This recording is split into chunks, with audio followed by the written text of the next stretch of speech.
Muito boa noite a todos. Que as nossas primeiras palavras sejam sempre de profunda gratidão a Deus por ter nos oferecido nesta encarnação a oportunidade de sermos espíritas. Quase sempre nós somos levados a interpretar que o nosso contato com a doutrina espírita se justifica por conta do conhecimento que ela nos oferece. Um conhecimento muito maior, revelador, com muito menos véus do que aquilo que entendíamos no nosso passado religioso, que respeitamos dos irmãos que continuam por lá, mas que hoje entendemos com questões como reencarnação, com a comunicação natural entre vivos e mortos, a pluralidade dos mundos todos habitados, enfim, os conceitos espíritas são tão esclarecedores e renovadores que quase sempre entendemos que a maior função da doutrina espírita em nossas vidas é essa, a do conhecer mais e melhor, a do sabermos de modo tão mais elevado hoje do que no ontem as coisas do mundo, das leis, do nosso destino. Mas São Luís, um dos espíritos responsáveis pela revisão da obra da codificação de Allan Kardec, no capítulo das dissertações espíritas, na 17ª dissertação, diz-nos que, em verdade, há uma função exclusiva para a doutrina espírita em nossas vidas. Por um único objetivo é que o Espiritismo surgiu para nós, diz São Luís. E esse objetivo exclusivo, nos ensina ele, é a transformação moral.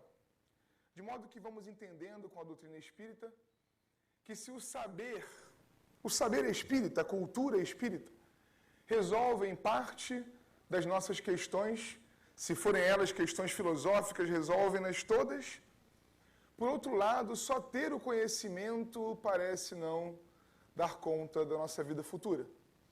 Parece que sabermos um pouco mais, ou tão mais hoje, não é suficiente para que o problema da felicidade, por exemplo, mesmo a felicidade imediata, a desencarnação próxima, e quando falamos próxima no sentido da escala da vida do espírito mortal, não precisamos ficar preocupados, mas daqui a 30, 40, 50, 70 anos, se preferirmos, ocorrerá esse momento.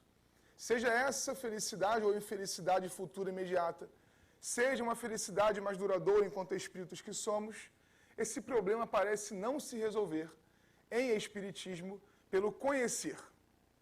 Foi Jesus que, começando a evidenciar a questão para nós, lá no capítulo 8, a partir do versículo 32 do Evangelho de João, que tocou nessa problemática tão importante, sobre a qual gostaríamos de conversar um pouco hoje. Jesus, de modo muito familiar, estava dialogando com os seus discípulos, alguns se tornariam, como sabemos, depois apóstolos, e ele, conversando sobre a questão do reino dos céus, a vida futura, ele disse no meio da sua locução: porque quando conheceis a verdade, quando conhecerdes a verdade, ela vos tornará livres. E aqueles que estavam mais próximos de Jesus, os que o entendiam de forma um pouco mais completa, porque quase sempre aquilo que ele conversava com os judeus do século I era motivo de escândalo, e ele precisava falar no outro tom. Quase sempre o que ele dizia para as grandes multidões precisava ser mediado pelas histórias, pelas parábolas, para que pudesse ser entendido. Mas ali, com os seus amigos mais íntimos, ele falava de modo mais aberto, de modo mais fraterno. E ele falou: conhecereis a verdade e ela vos tornará livres. Mas um dos seus discípulos, não aponta o evangelho qual, virou-se para Jesus e questionou, estranhando aquela afirmação: Senhor, nós somos filhos de Davi, da descendência de Abraão. Nunca fomos escravos de ninguém. Que história é essa de que vamos nos tornar livres? Nós somos homens livres. E eles não entenderam o que Jesus queria dizer. Porque a verdade que Jesus apresentava também não era a verdade do conhecer exclusivamente. Se saber espiritismo resolvesse o problema do nosso destino imediato, após a desencarnação neste corpo físico. Um livro, pelo menos, dos 416 psicografados por Chico Xavier, não seria necessário. O livro se chama Voltei, assinado por irmão Jacó, na verdade, pseudônimo de Frederico Figner. Frederico Figner, para quem não conhece o livro e a biografia, foi um dos mais notáveis e produtivos presidentes da Federação Espírita Brasileira.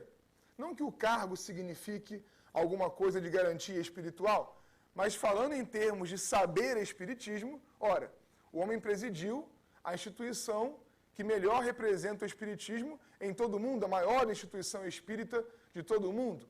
Dirigiu por 40 anos consecutivos um grupo espírita, onde ele dizia aos mortos o que fazer após a morte.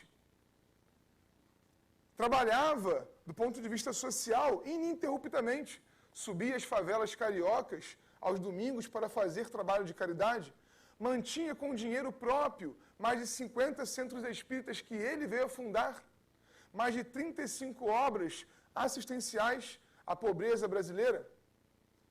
Ele desencarna e escreve um livro por Chico Xavier, que é garantia de fidelidade a Kardec, a mediunidade segura. E no capítulo 3º do seu livro, ele diz algo que nos parece assustador numa primeira leitura. Ele fala que chega ao mundo espiritual e se vê, em primeiro lugar, ensombreado, ou seja, sem luz própria.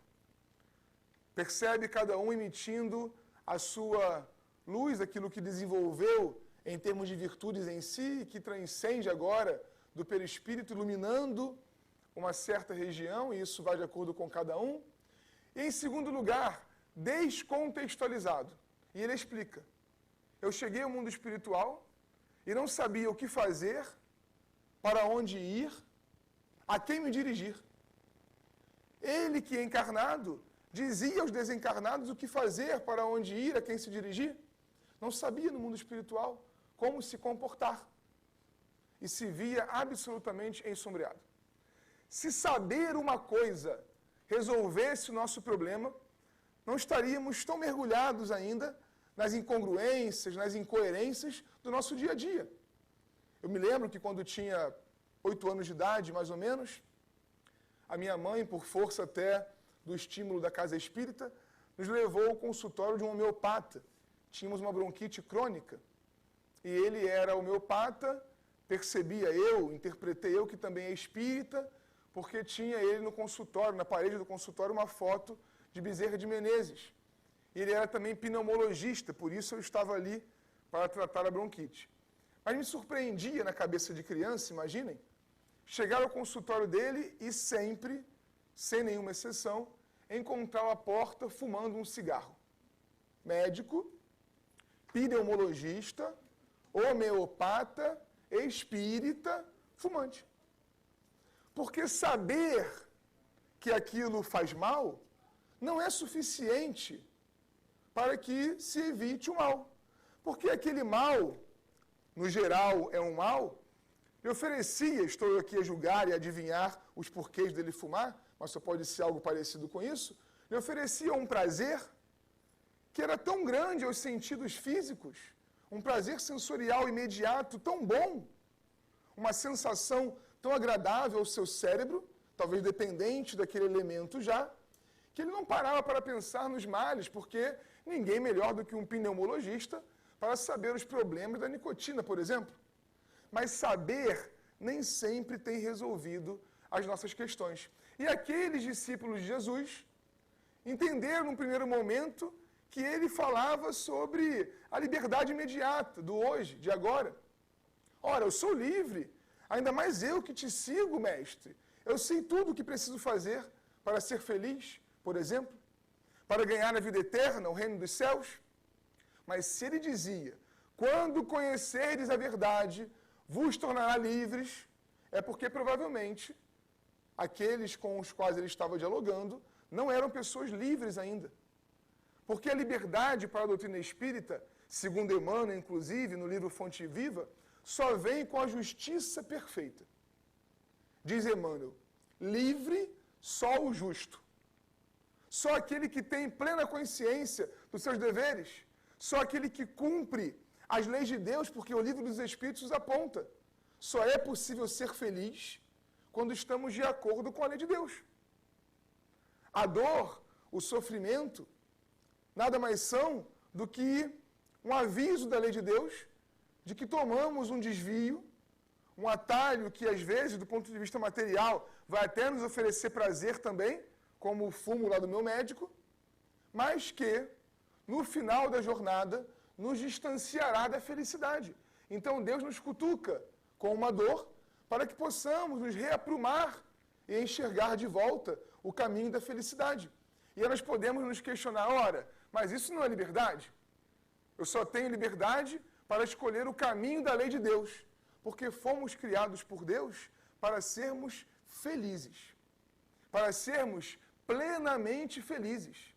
E isso só é possível quando assumimos para nós determinados exercícios, o uso de certas ferramentas que a doutrina espírita nos oferece, mas que ela nos oferece enquanto teoria, porque a prática dessa teoria é absolutamente individual.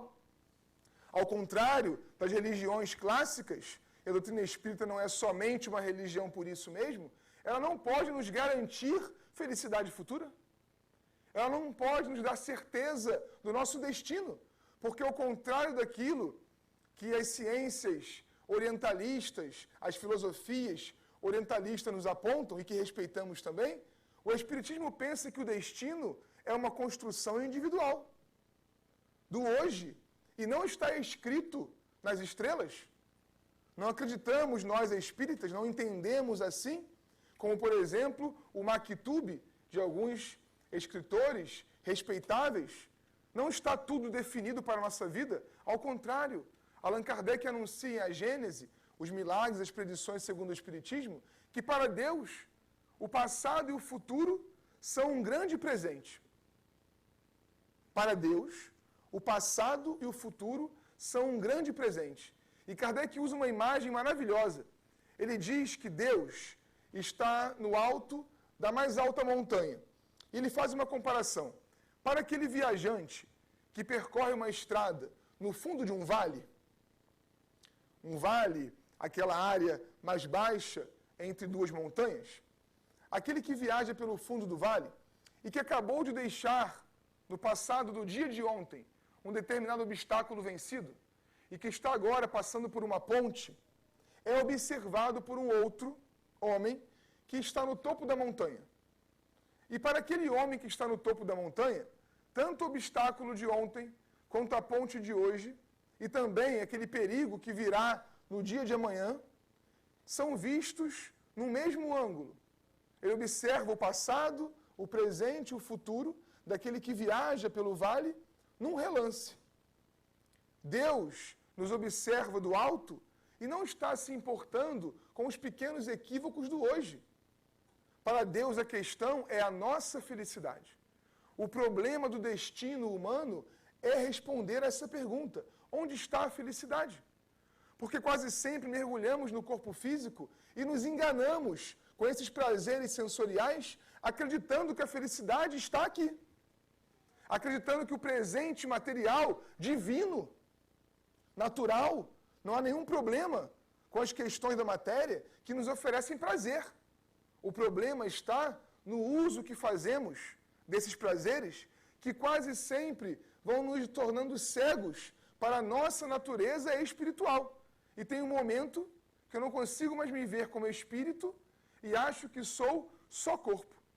Cuido do corpo, alimento o corpo, transporto o corpo, cuido, alimento e transporto os corpos de outras pessoas que estão sob os meus cuidados nesse momento, e precisamos, às vezes, fazer esforços para lembrar de que somos espíritos imortais. Como era anunciado antes aqui, precisamos ser lembrados e nos lembrarmos uns aos outros, é natural também que seja assim, de começarmos o dia com uma oração. Vejamos, deveria ser a coisa mais natural daquele que está se lembrando de que é espírito imortal. Então vou começar mais um dia de aprendizado no corpo, mais um dia de apreensão das experiências que a vida me oferece, Mas quando eu não estou com esse olhar, quando eu não vivo sob esse ponto de vista, quase sempre eu reclamo do meu presente. Quase sempre eu não consigo reconhecer no hoje aquilo que Deus tem de melhor para mim, do ponto de vista espiritual. Não conseguimos sequer enxergar que o outro pode ter razão naquilo que ele está dizendo. Que o outro pode estar nos apontando aquilo que não conseguimos ver sozinhos. Emmanuel chega a dizer sobre esse aspecto que o inimigo cumpre um papel melhor do que o do amigo. Porque o amigo, quase sempre, quando é questionado, por exemplo, amigo, amiga, eu estou vestido adequadamente? Um amigo que se preze dirá, claro que sim, sendo verdade ou não. Porque ele está ali para apoiar e quase sempre para mentir em nome do apoio que vai nos oferecer. Mas o inimigo não precisa nem ser questionado. Ao observar aquela roupa, ele posta no Facebook o nosso ridículo. Talvez com a caridade de guardar o nosso nome, mas perguntando ao mundo se alguém que se veste assim merece respeito, consideração. O inimigo cumpre um papel de apontar, às vezes, aquilo que nós precisamos trabalhar. Mas como estamos muito mais interessados na teoria do que na prática, preferimos amigos do que inimigos. Preferimos não ouvir aquilo que nos incomoda. Preferimos não estar diante dos nossos próprios problemas e os transferimos para os outros. Conta a história que um senhor, muito preocupado com a doença que a sua esposa vinha apresentando e que ganhava uma velocidade incrível dia após dia, procurou um médico. Chegando no consultório do facultativo, ele disse, olha, senhor, eu preciso resolver a surdez da minha esposa. Ela fica notoriamente surda e mais surda a cada dia. E olha, meu senhor, eu preciso vê-la, fazer exames laboratoriais, tocá-la, observar o que está acontecendo, conversar com ela. A distância é muito difícil, respondeu o médico, fazer alguma coisa. Mas o senhor volte para casa e faça um exercício que eu vou lhe propor. Venha amanhã, não vou lhe cobrar a consulta, e nós conversamos sobre, pelo menos, o tamanho da surdez da sua senhora. O exercício que ele fez assim que chegou em casa consistia em dar uma distância de 15 passos da sua amada e pronunciar uma frase simples, com fonemas claros, de preferência uma pergunta, disse o médico. E ele marcaria, naquela distância, passo após passo, em que momento ela ouviu e lhe respondeu aquela pergunta. Ele não era machista, viu? Mas ficou o dia inteiro fora de casa e cabia à esposa fazer a janta. Então ele chegou e perguntou. Distanciou-se 15 passos após cumprimentar a esposa e perguntou, meu bem, o que temos para o jantar? Uma frase claríssima, de fonemas muito evidentes e uma pergunta, como o médico sugeriu. Não ouvindo a resposta da esposa, deu um passo à frente e repetiu, mais um, outro mais, estava agora a 5 passos da querida, repetindo pela 10ª vez, sem ouvir resposta. Chorava agora a 3 passos de distância, no desespero de reconhecer o tamanho daquele problema. Ombreando com a sua amada, ele falou, meu bem, o que temos para o jantar? E ela, na caridade cristã, respondeu, benzinho, pela 15ª vez, frango. Porque o surdo era ele. Impossível de reconhecer. Surdo eu? Eu com um problema dessa natureza? Claro que não, é muito mais fácil, tem sido mais fácil, ao longo dos nossos séculos pretéritos, culpabilizar o outro, pedir que o outro mude,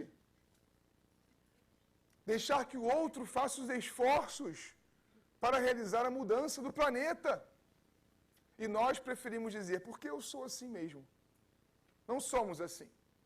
Nós estamos deste jeito. E precisamos e devemos, estamos aqui para melhorarmos. Quando nós conseguimos enxergar o problema da vida e dos nossos destinos como uma questão a ser resolvida aqui e agora, nós paramos de adiar para o futuro. Alguns espíritas perigosamente arriscam dizer, isso eu vou deixar para a próxima encarnação. Sem nenhum tipo de controle, a não ser que o guia tenha anunciado, revelado isso, se as circunstâncias da próxima encarnação serão tão favoráveis para a resolução daquele problema.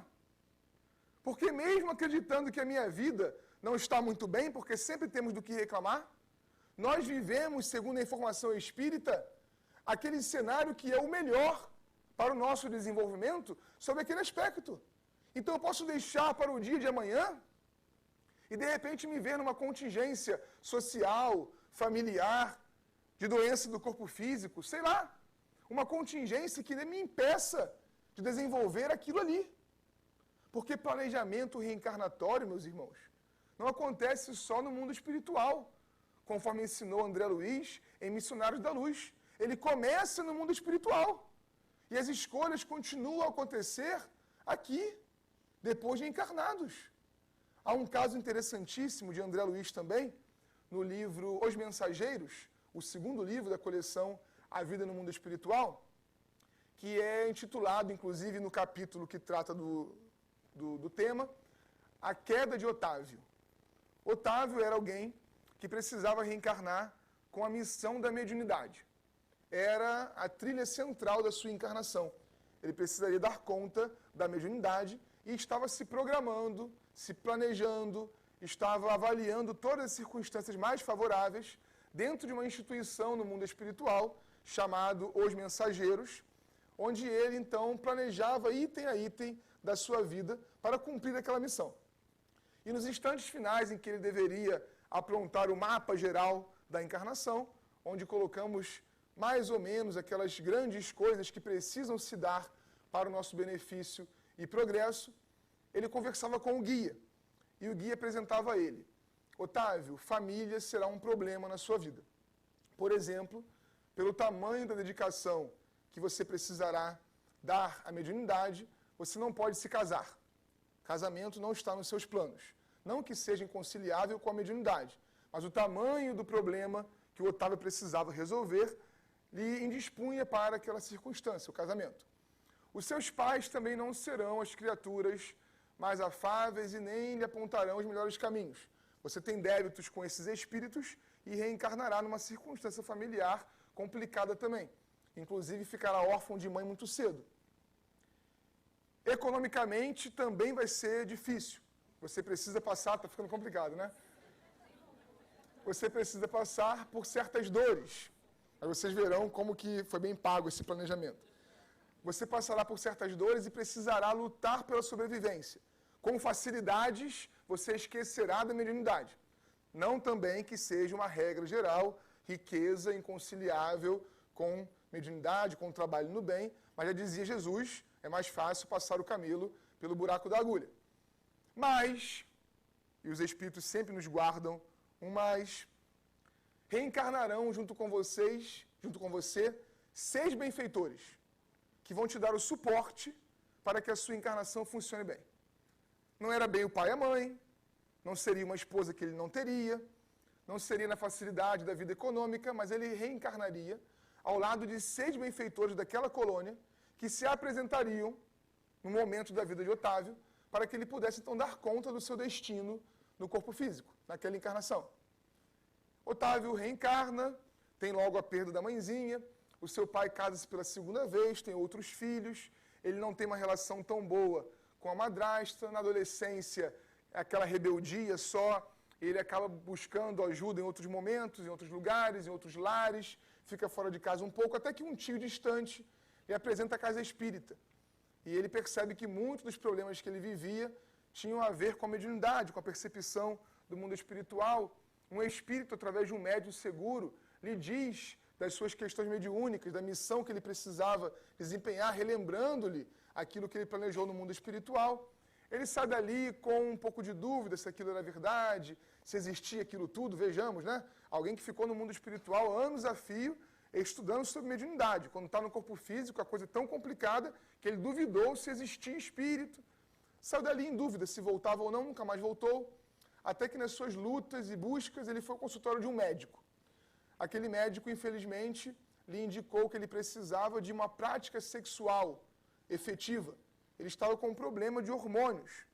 Ele buscou uma moça, teve uma relação sexual, ela engravidou, o pai daquela moça lhe obrigou a casar, ele foi pai, segundo ele mesmo no relato, de um espírito que lhe causou um inferno na vida, casado com alguém com quem ele não tinha o menor tipo de afinidade espiritual, e aqueles 3 filhos que o seu pai teve no segundo casamento, somado aos 3 filhos que a madrasta tinha trazido para casa no seu segundo casamento, após a desencarnação da madrasta e do pai, foram abandonados no orfanato.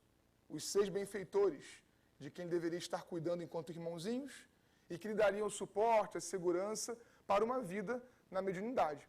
Naturalmente que ele nunca mais se lembrou de casa espírita, não cumpriu nada do que devia em termos de mediunidade, mas também não foi para o inferno, porque o inferno não existe. O inferno espírita também não, porque temos transformado o umbral no inferno espírita. Ele é recolhido pela misericórdia de Deus no mesmo centro de mensageiros e continua agora o seu planejamento para a próxima vida. Eu já não sei mais com que tipo de dificuldade, porque já estava difícil. Talvez tudo isso no Afeganistão, não sei. Mas ele vai ter uma vida de planejamento no mundo espiritual. Ninguém lhe cobra nada, mas ele diz no livro: eu não conseguia olhar para ninguém, de tanta vergonha que eu sentia. O problema da felicidade não é da barganha que nós acreditávamos no passado religioso em que estávamos envolvidos nessa ou em outras encarnações. Não é um problema de culpa, não é um problema de juízo, não é um problema de destino para sempre, porque não ficaremos no céu, no inferno e muito menos para sempre. Mas a nossa felicidade vai sendo adiada. Aquilo que nós buscamos nos tais prazeres materiais, não só não encontramos ali, como adiamos esse encontro que nem quando desencarnamos não conseguimos realizar, porque não estávamos adequadamente prontos para nos vincularmos aos interesses espirituais.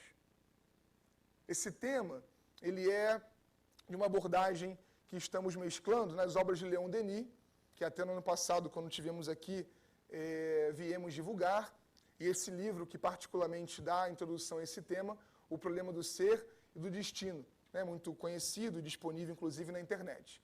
Mas também nas obras de André Luiz, um livrinho que acabamos organizando agora esse ano, por força dos diálogos em torno desse tema, e que está até disponível ali fora, que chamamos A Desencarnação. Nós espíritas, quase sempre, estamos muito preocupados com a morte. Queremos saber como é que vai ser. Aliás, não temos como saber. Queremos adivinhar quando vai ser. Impossível também. Pouquíssimos de nós terão noção de que tipo de morte e de quando ela acontecerá. Allan Kardec diz, por isso mesmo, em A Gênese também, que não é útil, que não é necessário, que não é pedagógico sabermos sobre a morte, mas que nós precisamos conversar sobre a desmaterialização, que é a questão que nós colocamos lá nesse livreto. Precisamos fazer exercícios, e esses exercícios a doutrina espírita nos oferece, nos apresenta, para desmaterializarmos. Isso não tem a ver com o fenômeno mediúnico de materialização. Isso não tem a ver com o abandono da matéria, porque ela não é imunda, ela não é suja, ela não é o mal, mas tem a ver com o estar encarnado, precisando menos de matéria. A proposta de Kardec é que treinemos desde já viver com pouco. Chico, um dia foi questionado, Chico Xavier, se ele era feliz. A primeira vez que eu li isso, aliás, assim que acabei de ler a resposta de Chico, eu pensei, o Chico escorregou e deu uma resposta antidoutrinária, imagina, né? Eu avaliando se Chico entendeu ou não o espiritismo. Porque ele disse, sou plenamente feliz. O entrevistador perguntou se ele era feliz.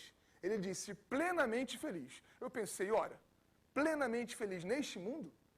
Jesus veio aqui e disse, a felicidade não é deste mundo. E aí o entrevistador estranhou como eu e disse, Chico, plenamente feliz na Terra? Ele falou, sim, porque eu aprendi a viver com tão pouco, que parece que eu nem estou neste mundo. Não só o Chico me colocou no meu lugar, como eu entendi o que disse Jesus, como eu nunca tinha entendido. A felicidade não é deste mundo para aqueles que vivem as diretrizes de felicidade que o mundo apresenta. há uma semana, ou um pouco mais, 10 dias, assistindo televisão na casa de um casal amigo, um desses que está nos recebendo de modo tão hospitaleiro por aqui. Nós vimos um comercial, não lembro mais de que produto, mas o comercial sugeria que com $80.000 por ano se é feliz. É claro que essa pode ser uma interpretação, de acordo com cada um, para mais, para menos, do conforto material a que nós temos direito, do usufruto daquilo que a matéria nos apresenta como alegria passageira, como prazer. Mas vê bem, quase sempre, nós acreditamos no comercial e na proposta do mundo de que a felicidade é material, de que a felicidade está na aquisição de coisas. A Organização Mundial da Saúde aponta que o maior índice hoje de mortalidade não é por nenhuma epidemia tropical, não é pelo câncer, é pela depressão. O que mais mata no mundo é a depressão. Quase sempre o diagnóstico daquela morte ali vai ser um resfriado, mas a origem foi a depressão. E coisas menores acabam atingindo aquela criatura que desencarna. Leon Denis fala, e nós procuramos dar um tratamento a isso também, misturando as reflexões de André Luiz com as de Leon Denis, que nós, na verdade, estamos depositando a nossa felicidade não só numa ilusão, como em algo que não existe. Leon Denis fala que só tem existência real aquilo que existe para sempre. Só tem existência real aquilo que existe para sempre. Deus existe desde sempre e para sempre, Ele é eterno, e nós existimos a partir de um momento e para sempre, somos imortais. Todo o resto é ilusão. A Terra, ela não tem existência real. A Terra está, ela não é. O corpo está, ele não é. O meu carro, a minha casa e os $80.000 por ano não são, eles estão. E quando eu usufruo disso, lembrando que sou espírito imortal, a minha vida é outra, porque eu não me confundo com as coisas. Até no vocabulário, por estarmos ainda mergulhados nessa interpretação da felicidade material, nós erramos. E falamos assim, porque o meu é espírito. Se eu sou alguma coisa que tem um espírito, eu sou o quê? O corpo? Então eu sou um corpo que tem um espírito? Deveríamos dizer, porque eu, espírito, que tem um corpo, não podemos confundir-nos com aquilo que não participa da nossa natureza. Este corpo não participa da nossa natureza. As suas necessidades, os seus prazeres, as suas dores não participam desta natureza. E Chico só aprendeu a ser feliz aqui porque ele conseguiu mediar aquilo que ele é de verdade com o corpo que ele sabe que está somente. Um dia Chico estava muito entristecido, cabisbaixo, muita perseguição, muita maledicência, uma vida muito mais sofrível do que a nossa.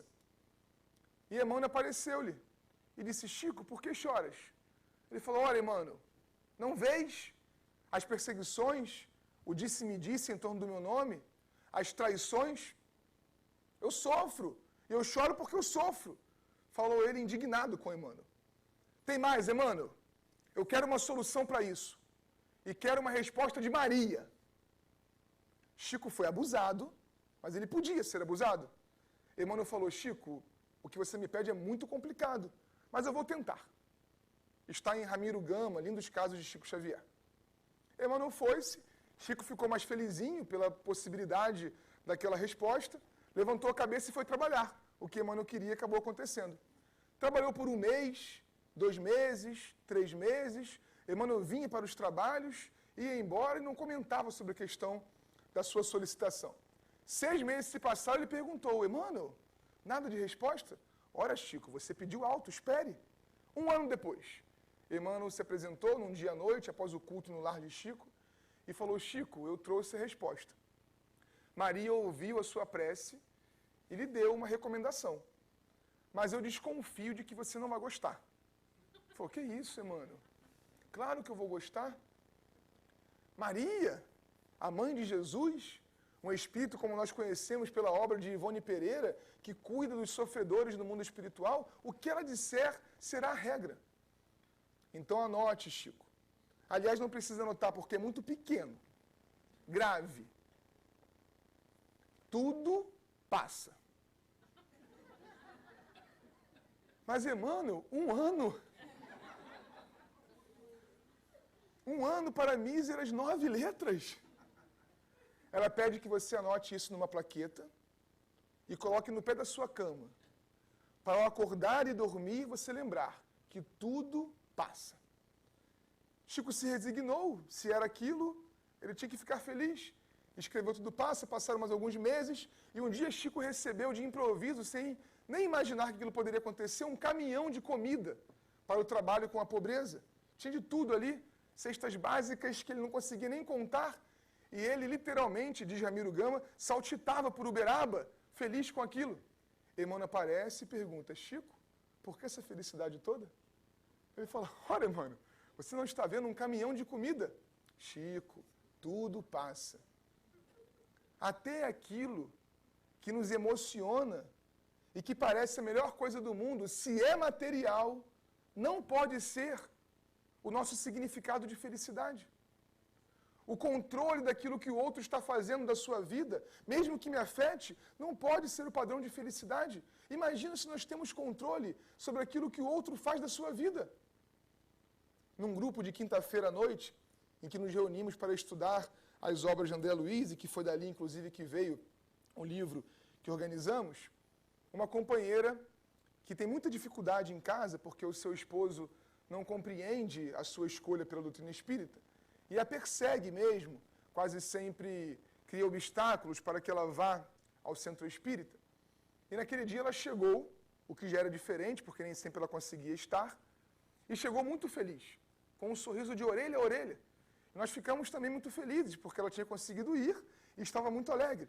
Como faltavam 2 minutos só para o encerramento, para o início do estudo, ela não pôde contar o que houve, mas no meio daquela preleção, ela levantou a mão e pediu licença para contar a sua experiência. Ela começou dizendo assim, pessoal, a doutrina espírita resolveu o meu casamento. Todos pegaram papel e lápis para anotar a receita que ela ia dar. E ela disse, mais particularmente hoje, a reencarnação resolveu o meu casamento. Nós ficamos muito felizes, porque quando vemos, conforme dizíamos, a teoria se expressando na prática, fica assim uma emoção, né? E queremos todos também imitar, sermos felizes, crescer espiritualmente. Então, demos a palavra para ela que ela contasse, pelo tempo que ela precisasse. Ela disse, hoje eu acordei e fiquei pensando, meu Deus, essa criatura com quem eu estou casada, com uma dificuldade tão grande, porque eles brigavam todos os dias, ele a perseguia e tal. É um espírito mortal, como eu. Está reencarnando, não pela primeira vez, nem pela última, como eu. A partir de hoje, ela contava para o grupo, eu vou ficar calada. E sempre que ele falar mais alto, eu não vou responder. Continuamos muito felizes e excitados por aquilo, porque ela aprendeu o silêncio cristão, o Chico tinha recomendado, a água da paz, colocar um pouquinho de água na boca, para ver se aguentava não responder ao outro, e assim a briga termina. Porque quase sempre começamos a brigar por um motivo, e daqui a pouco estamos há 50 anos atrás, brigando por coisas que nem fazem mais sentido. E ela conseguiu. E nós perguntamos, mas por que a reencarnação? Era curioso, por que a reencarnação? Ela falou, então, eu pensei que se eu ficar quieta e não responder a ele, quem sabe Deus me permite nunca mais ver esse traste na história da espiritualidade. Porque se eu ficar respondendo, eu vou reencarnar com ele outras vezes. Eu não quero. De preferência em planetas diferentes para sempre.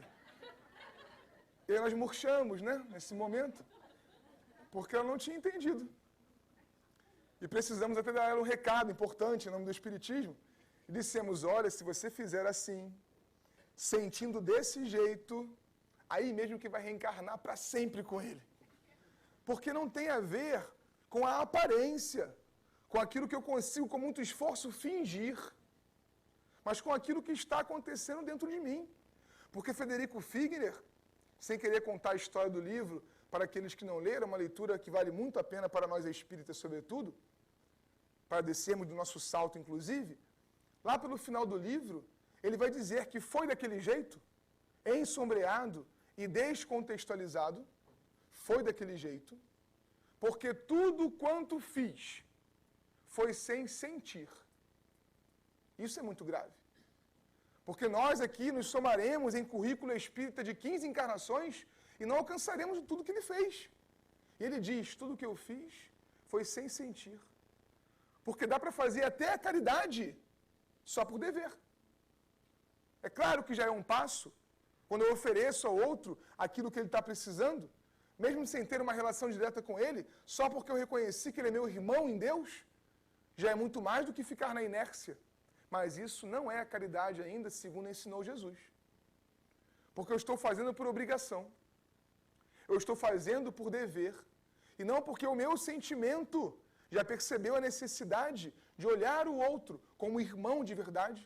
Lívia, quanto tempo eu tenho? Porque me perdi completamente no relógio. Acabou, né? 5 minutos, obrigado.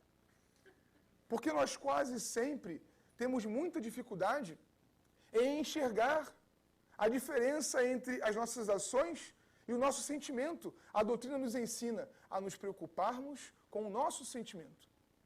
De que modo que vai aquilo que está dentro do nosso coração acontecendo? As relações, elas funcionam deste jeito, mas o que elas estão gerando dentro de mim? Seja esse destino imediato, após a desencarnação, após a morte deste corpo físico aqui, seja o nosso destino como espírito, a felicidade plena, total, que Jesus veio nos prometer, ela está condicionada àquilo que temos sentido dentro de nós. Não é bem o desencarnar e reencarnar o problema central. Allan Kardec, na Revista Espírita, de 1862, em fevereiro, ele usa uma imagem espetacular. Ele diz que se nós comparássemos a vida do espírito imortal a um edifício arranha-céus, um desses prédios para o qual tentamos olhar e enxergar o último andar e nem conseguimos, de tão alto que é. Se a vida do espírito fosse um edifício arranha-céus, a reencarnação estaria só nos 3 primeiros andares. Olha só. Pela informação dos espíritos, a reencarnação tem por meta, não só na Terra de provas e expiações, mas nos 5 tipos de mundo que Kardec classifica, terminando lá no feliz, a reencarnação, o contato com a matéria, tem como objetivo a purificação do espírito, o desenvolvimento de todas as virtudes, de modo que quando não precisarmos mais reencarnar, seremos perfeitos. Como diz Kardec, relativamente perfeitos, porque perfeito mesmo só Deus. Teremos chegado à perfeição e estaremos passando do 3º para o 4º andar de um edifício infinito. Olha o ponto de vista que a doutrina espírita nos oferece para a vida. E nós estamos preocupados com o problema daquela conta, como disse a Lívia, que nos perturba o pensamento na hora da prece. Qual o tamanho do problema material desta encarnação? Se nós vamos reencarnar ainda milhões, milhares, não sei, de vezes, e estaremos no final do 3º andar só. É claro que isso não é para diminuir a dificuldade que nós enfrentamos, porque a dor dói. Não é para diminuir o problema, mas é para que nós enxerguemos de que modo que a vida trabalha. A vida não nos oferece aquilo que é o mais prazeroso, sempre. A vida não nos dá aquilo que nos mantém na nossa zona de conforto. Ao contrário, quase sempre ela nos oferece desafios novos para que possamos aprender novidades e crescer. E os desafios quase sempre nós nomeamos de problema. E só chamamos desafio de problema porque estamos olhando para aquilo como corpo. É um problema. Me perturba a vida material. Quando eu consigo olhar para o obstáculo como um desafio, como uma oportunidade de Deus para o meu crescimento, eu não reclamo mais da vida. Eu aprendo até a rezar melhor. Porque o que nós achamos que vai acontecer quando extenuados pelo dia difícil, seja em família, seja no trabalho profissional, às vezes até na casa espírita, por uma relação que está desgastada, sentamos na beira da cama, olhamos para os céus e pedimos, Senhor, dai-me paciência. Eu já nem peço mais. Porque nós estamos num romance, alguns de nós, de acreditar que quando nós pedimos paciência e deitamos na cama, a falange de Adolfo de Bezerra Menezes, Cavalcante, entra no nosso quarto, nos dá um passe magnético espiritual esplendoroso, e às 6 da manhã acordamos o quê? Pacientes. Não é assim. Quase sempre às 6 da manhã, Deus nos oferece na família, no trabalho profissional, na vizinhança, na casa espírita, mais um chato. Que coisa melhor do que alguém inoportuno, insensato, perturbado, para treinar a nossa paciência. E eu olho para aquela criatura e chamo de karma, de cruz, de demônio. Quando aquela criatura é a oportunidade de Deus para o nosso crescimento. Quando aquela criatura é o desafio novo.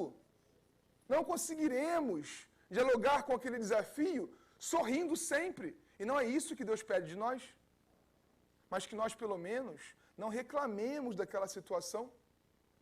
Ao contrário, procuremos agradecer a Deus pela oportunidade que tem nos oferecido. Porque se é mais fácil ficar sem aquele problema, é muito mais pedagógico para o nosso progresso como espírito conseguir vencer aquele desafio. Que possamos aceitar os desafios da vida com a proposta espírita que nos dá esse suporte de ferramentas, que nos dá esse suporte de determinados utensílios novos, porque não sabíamos como fazer, não sabíamos como usar, e ele nos oferece essas novas ferramentas.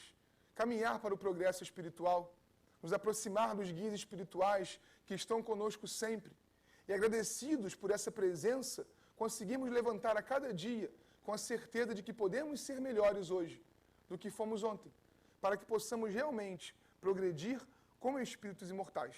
Para encerrar, Leon Denis nos ensina que nós não somos melhores nem superiores a ninguém por sermos espíritas. Não somos mesmo. Não somos melhores nem superiores a ninguém por sermos espíritas. Mas por sermos espíritas, diz ele, nós poderíamos estar um pouco melhores. Nós queremos deixar o abraço do movimento espírita brasileiro, carioca, particularmente do Centro Espírita Leon Denis, ao qual pertencemos. É muito bom vir aqui, mais uma vez, e ver os grupos crescendo, os grupos organizados, sérios, estudando doutrina espírita, oferecendo à psicosfera do país essa limpeza magnética que nós nem conseguimos divisar qual seja. No caso dos Estados Unidos, quem sabe evitando guerras desnecessárias, o nosso pensamento aqui reunido, no bem, direcionado para as localidades a que pertencemos hoje por aqui, a que vocês pertencem, criam revoluções no mundo espiritual, e é muito bom ver casas como esta e tantas outras criarem cada vez mais possibilidades de crescimento espiritual. Mas vamos nos lembrar que nós podemos, pela doutrina espírita, ser melhores desde já. Graças a Deus.